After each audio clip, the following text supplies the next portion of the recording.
அப்படி சொல்லிட்டு வச்சுக்கோங்க. அவுட்டு போட்டு கோபத்தாரி அடி ஓடிடுறேன். அவுட்டு போட்டு கோபத்தார போற யாரா உன்னை பாப்பாங்க? பாக்குறவங்க பாக்குறாங்க. ஓடியா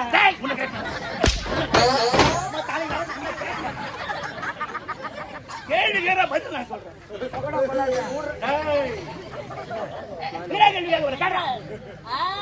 எலிங்க வேலை பச்சேன்.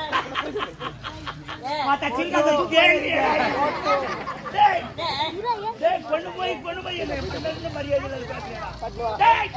ஆண்டவன் எலிங்க வேலை பச்சேன். தெரியாதா?